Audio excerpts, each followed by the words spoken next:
इस वीडियो के अंदर हम लोग डिस्कस करने वाले हैं क्वांट के स्मॉल कैप फंड का। यहाँ पे मैं डिटेल रिव्यू करने वाला हूँ। तो भाई काफ़ी टाइम हो चुका है, परफॉर्म नहीं कर रहा है, तो क्या स्टिल आपको इन्वेस्ट करना चाहिए, नहीं करना चाहिए? नई एंट्री लगाने की जो लोग सोच रहे हैं तो क्या इसको कंसिडर करना चाहिए? क्या अभी तक भाई इसकी परफॉर्मेंस रही है? इसको कंपेयर करेंगे इसके कॉम्पिटिटर्स के साथ में, कितनी इसकी रैंकिंग अभी यहाँ पे जो है हाल फिलहाल है। तो ये सारी जानकारी देने वाला हूँ इस वीडियो के अंदर, तो प्लीज़ पूरा वीडियो ज़रूर देखिएगा। यार स्टार्ट करने से पहले बताना चाहूँगा, I am not the SEBI registered person, तो ये वीडियो भाई सिर्फ एजुकेशनल पर्पज़ के लिए है। भाई पहली चीज़ तो ये कि क्वांट स्मॉल कैप फंड की अगर मैं यहाँ पे रैंकिंग की बात करूँ तो भाई क्रिजल ने पहले इसको 5 स्टार की जहाँ पे रेटिंग दे रखी थी, जून के अंदर इसकी रेटिंग गिरा करके 5 से 3 स्टार कर दी गई है। अगर यहाँ पे मैं रिटर्न्स की बात करता हूँ तो पिछले एक साल के अंदर 51% का इसने रिटर्न निकाल के दिया है, 2 साल के अंदर CAGR 45%, 3 साल में 29%, पिछले 5 साल में 50%। अगर आप category with in the rank देखेंगे,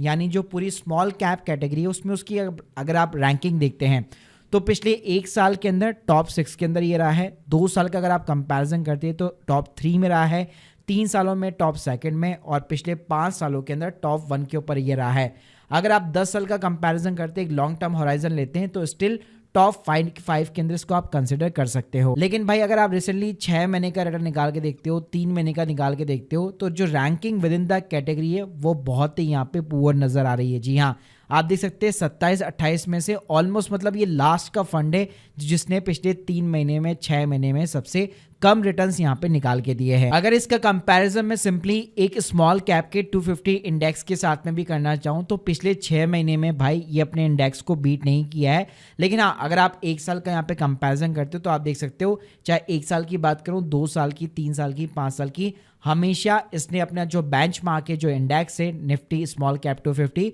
उसको हमेशा भाई बीट कर रखा है। अगर गाइस यहाँ पे मैं AUM साइज की बात करूँ कि क्वांट के अंदर कितना यहाँ पे पैसा लगा हुआ है, तो अगर आप यहाँ पे लास्ट ईयर के अंदर देखेंगे तो भाई काफी अच्छी खासी इसने ग्रोथ यहाँ पे दर्ज की थी। अक्टूबर के अंदर ये आप देख सकते हो, अक्टूबर 2023 के अंदर 9,000 करोड़ का AUM साइज था, जो कि आज की डेट के अंदर 26,000 करोड़ का AUM साइज हो चुका है। लेकिन अगर आप पिछले रिसेंट टाइम के अंदर देखोगे, जब से सेबी की यहाँ पे इंक्वायरी बैठी थी, ऑलमोस्ट जून के अंदर बैठी थी, तब से आप देखोगे कि ज्यादा यहाँ पे AUM साइज के अंदर ग्रोथ देखने को नहीं मिली है। अगर गाइस यहाँ पे मैं नेगेटिव रिटर्न्स की बात करूँ तो रिसेंटली कैटेगरी एवरेज जो पूरा स्मॉल कैप के अंदर था, Q4 के अंदर यहाँ पे 2024 के अंदर -1.20% से गया था नेगेटिव। निफ्टी 50 भी ऑलमोस्ट -3% गया था, और क्वांट भी यहाँ पे -2% से यहाँ पे नेगेटिव जा चुका था। प्लस गाइस अगर यहाँ पे मैं पोर्टफोलियो की बात करूँ तो ये एक स्मॉल कैप फंड है, और क्वांट की जितनी भी स्कीम्स होती है ऑलमोस्ट एग्रेसिव इन्वेस्टिंग के लिए यहाँ पे जानी जाती है। लेकिन रिसेंटली इनका सबसे बड़ा चेंज है, अगर आप देखोगे टॉप 10 होल्डिंग्स के अंदर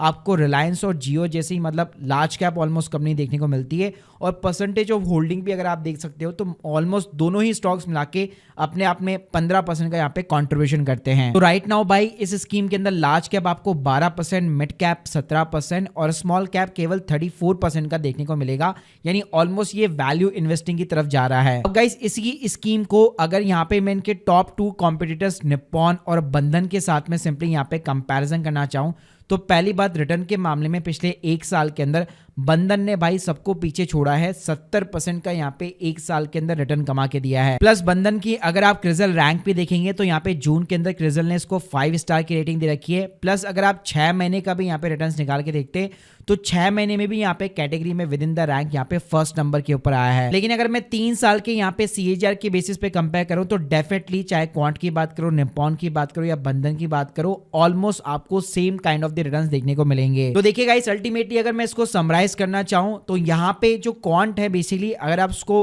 1 साल, 2 साल, 3 साल या 5 साल या 10 साल के बेस पे भी कंपेयर करते हैं तो एटलीस्ट हमेशा इसने अपने बेंचमार्क जो अपना निफ्टी स्मॉल कैप 250 उसको भाई हमेशा बीट किया है, यानी आप जो एक्सपेंस रेशियो दे रहे हो उसके अगेंस्ट में भाई आपको रिटर्न्स यहाँ पे देखने को मिलते हैं। लेकिन अगर मैं बात करूं कि इस कैटेगरी के अंदर जो टॉप लीडर्स है उनके साथ में अगर मैं कंपैरिजन करना चाहूं तो डेफिनेटली पिछले 6 महीनों में 3 महीनों के अंदर क्वांट ने यहाँ पे अपने जितने भी कॉम्पिटिटर्स है उनको ज्यादा बीट नहीं किया है, रैंकिंग भी इसकी थोड़ी सी यहाँ पे खराब हुई है। और इसके अलावा भाई सोशल मीडिया पे, न्यूज पे आपको यहाँ पे क्वांट के जो म्यूचुअल फंड के फाउंडर्स है उनके अगेंस्ट में भी यहाँ पे कुछ चीज़ें देखने को मिल जाएगी। अगर आप गूगल करेंगे संदीप टंडन करके तो आपको बहुत सारी चीज़ें देखने को मिल जाएगी यहाँ पे। तो भाई अब ये नहीं पता कि इनके राइवल्स ये चीज़ें कर रहे हैं, सेबी की तरफ से अभी तक जो फ्रंट रनिंग है उसके रिगार्डिंग कोई क्लैरिफिकेशन नहीं आई है। तो गाइस अगर यहाँ पे मैं ओवरऑल समराइज करना चाहूँ तो मैं बेसिकली इसके अंदर एसआईपी कर रहा हूँ, और आप बहुत टाइम से अगर एसआईपी कर रहे हैं तो स्टिल आपको स्टे इन्वेस्टेड यहाँ पे रहना चाहिए, अपनी एसआईपी यहाँ पे कंटिन्यू करनी चाहिए, क्योंकि बेंचमार्क को तो बेसिकली ये बीट कर ही रहा है। लेकिन अगर आप एक नई एंट्री लगाने के लिए सोच रहे हैं तो यहाँ पे एक स्मॉल कैप के अंदर आपके पास में और भी ऑप्शन है जिनको आप डेफिनेटली यहाँ पे कंसीडर कर सकते हो क्वांट के अलावा। तो guys hope you like this video. अगर आप लोग के कोई भी डाउट्स है कमेंट बॉक्स के अंदर जरूर बताइए, और आप लोग की क्या राय है क्वांट को लेकर तो प्लीज मुझे उसके बारे में भी कमेंट बॉक्स में जरूर बताइएगा। Thank you guys, thank you very much.